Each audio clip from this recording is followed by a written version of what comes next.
c'est Balki 187. Alors aujourd'hui, on se retrouve pour trois belles petites pépites sur PlayStation 2. Pour ceux qui me disaient que je rentrais des jeux de merde sur PS2, ben là aujourd'hui, je rentre trois magnifiques pépites. On va commencer par le moins intéressant des trois. Il s'agit d'Aria 51. Donc jeu où on incarne un militaire qui doit tout simplement affronter des extraterrestres dans la zone 51. Celui-là en plus, c'est ce qui est super cool, c'est qu'il est en 100% en français, alors que normalement j'avais pas pris la version française, j'avais pris une version anglaise, enfin américaine plutôt.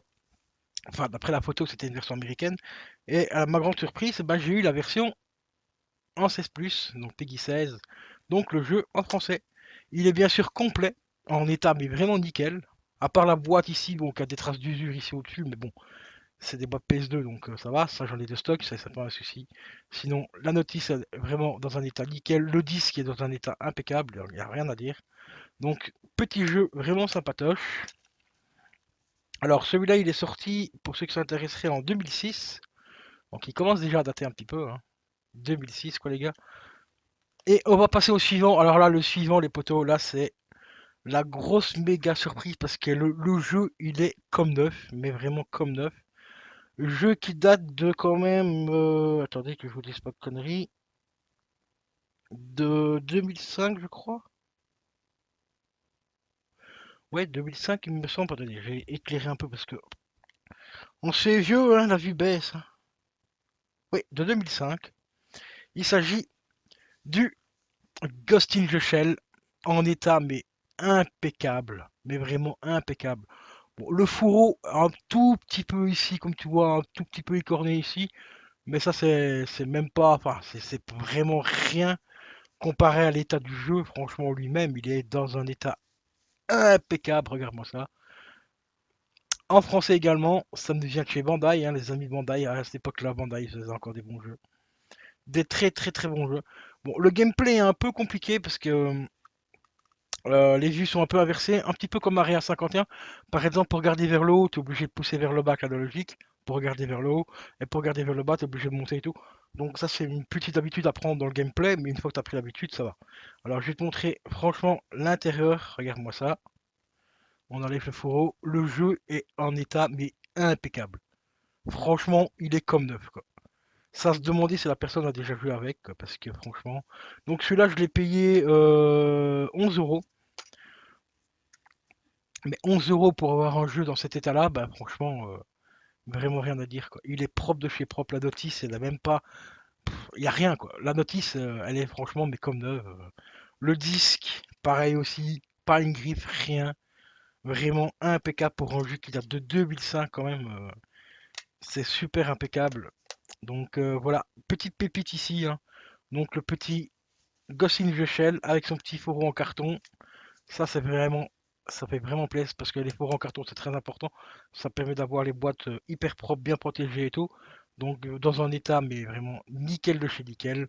Comme le petit Area 51, à part la boîte que je vais changer parce qu'elle est un petit peu abîmée, tu vois, il y a des petits coups sur le plastique et tout. Mais sinon, le disque, pareil aussi, celui-là, vraiment rien, tu vois, il est comme neuf, il n'a pas une griffe, rien. La notice, elle est un petit peu froissée ici au-dessus, tu vois. Légèrement froissée, mais ça va. Franchement, c'est très correct. Et là, les gars, pour terminer, je vais rentrer mais, du méga lourd. Du méga lourd, surtout pour les fans de Carpenter. En particulier du film The Thing. Enfin, The Thing. J'ai rentré donc la suite directe du film en jeu vidéo, donc sur PS2. Voilà, The Thing, les gars, en français, également tout en français. Et ça, c'est une méga bombe. Mais franchement, ça, c'est une putain de pépite. Car c'est la suite directe du film. Donc, il a pas, ce n'est pas le film, c'est carrément la suite qui devait sortir en film. Mais vu que le film a fait un four à l'époque, et ben Carpenter a tout simplement décidé de reporter le scénario du 2 en jeu vidéo. Et il est là. Franchement, il est là. Et celui-là, il date je ne sais pas s'il y a une date dessus en fait. Euh, Non, celui-là, par contre, il n'est pas daté. Ah, il y a deux dates, c'est marqué de 96 à 2002. Apparemment, c'est en 2002. Voilà. Je ne me rappelle plus en quelle année Le film est sorti, d'ailleurs marquez-le moi dans les commentaires si vous savez en quelle année le film est sorti. Ça c'est une petite question pour Léo, qui est un grand fan de de Carpenter comme moi. Mais moi je me rappelle plus du tout, donc je vais vous faire travailler un petit peu dans les commentaires hein, les gars. Donc mettez-moi dans les commentaires en quelle année il est sorti. Et ici, on a un petit truc ici qui est noté, un petit rond avec une flèche. Mais ça, je sais pas du tout ce que c'est. Alors, on va prendre le téléphone et on va éclairer. Ah bah c'est marqué version française, voilà, intégrale dessus. Voilà. Donc le petit rond jaune là qui est là, juste là, c'est marqué dessus en fait. Version française intégrale. Donc celui-là, je l'ai pas encore testé, je l'ai juste testé vite fait pour voir si le jeu se lançait et tout, donc ça fonctionne. Donc c'est créé par Black, je ne sais plus quoi, la boîte de production. J'ai vraiment du mal à lire aujourd'hui. Je crève de mal aux yeux. C'est Black Label. Black Label Game. Et aussi fait par Konami et distribué par 13e rue, machin et tout. Enfin, voilà. Donc jeu déconseillé au mois de 16 ans. Mais vraiment dans un état mais impeccable aussi. Franchement, pour le prix, je crois que je l'avais payé 7 ou 8 euros aussi, je crois celui-là. Ça au pire, je peux vous donner les prix tout de suite, assez rapidement.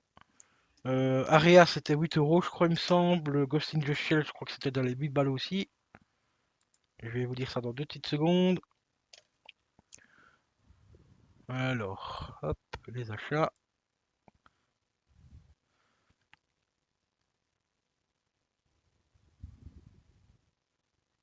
Alors, où est-ce qu'il est? Oui, Aria, donc c'était 8, 10, 12 balles. Ghost in the Shell, pareil, 12 balles aussi. Et The Thing, 6 euros. Voilà. Pour 6 euros, bah franchement, il est dans un état impeccable. Mais rien à dire. Donc là, c'est vraiment trois méga pépites. 3 méga pépites. Voilà. Comme vous voyez, je rends pas que de la merde, hein. De la merde, je peux en rentrer, oui, quand je rentre des lots, oui. Parce que dans les lots, il y a peut-être deux trois jeux qui m'intéressent. Mais comme la personne les vend en lot, bah je rachète forcément le lot complet. Ça me revient moins cher que d'acheter les jeux en séparé. Parce que bon, ici, il y en a quand même pour 24. Il y en a pour 30 balles quand même, hein. Donc ce qui fait une moyenne de 10 euros par jeu. En général, quand je rentre un lot, je rentre le lot par exemple pour 25 euros. Il y a peut-être deux trois jeux qui m'intéressent dedans, bon, ce qui me revient à peu près au même prix que ceux-ci. Mais à côté, j'ai des jeux que je peux éventuellement échanger ou conserver tout simplement les boîtes pour avoir des boîtes de secours si je tombe sur des boîtes pétées ou quoi, toi. Donc voilà. Donc voilà les potos concernant donc la petite rentrée spéciale Stephen King, j'allais dire. C'est spécial PlayStation 2. Trois magnifiques jeux ici. Alors, si je devrais les classer, je mettrais quand même le Ghost in the Shell en premier parce que celui-là, c'est vraiment la grosse méga pépite. En deuxième, je vais mettre quand même, voilà, la suite directe de Carpenter. Celui-là, rien à dire, ça c'est la méga surprise parce que je savais pas qu'il était en français aussi celui-là.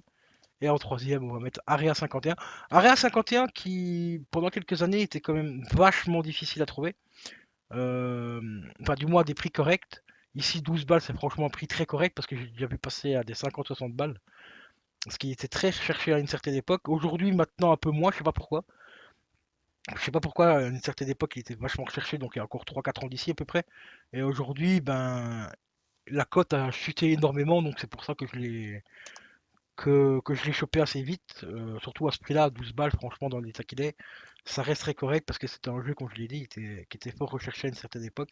Et aujourd'hui, ben, la cote a chuté un petit peu, mais rien ne garantit que la cote ne va pas remonter dans le futur, enfin dans les années à venir. Mais c'est surtout parce que c'est un très bon jeu que je l'ai acheté. Moi, personnellement, les jeux, je m'en bats les couilles s'ils cotent.